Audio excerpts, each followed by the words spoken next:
som sa rozhodovala aj za poslankyňu, tak som rátala so všeličím. Rátala som s tým, že budem sa musieť venovať zákonom a študovať VZDNK a sedieť na zastupiteľstve a v komisii rozoberať veci, ktoré tu prináležia.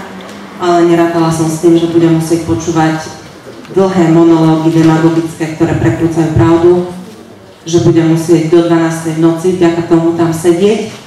Mám 3 deti, ktoré sú mi prednejšie, ako počúvať tieto demagogické monológy.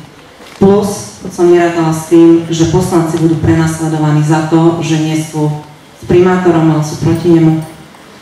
Viacerým z nás sa stalo, že zamestnávateľ bol informovaný o tom, ako nevhodne sa správa poslanec na zastupiteľstve a ako je možné, že takého človeka zamestnáva prípadne, že dostáva odmeny.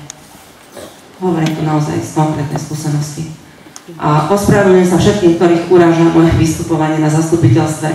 Bohužiaľ, ja som naučená slušne sa správať ku každému, ale keď sa tu nespráva niekto neslušne, nie som zvyknutá byť ticho a nebudem sedieť a počúvať, ako niekto klame o mne alebo o veciach, ktoré poznám.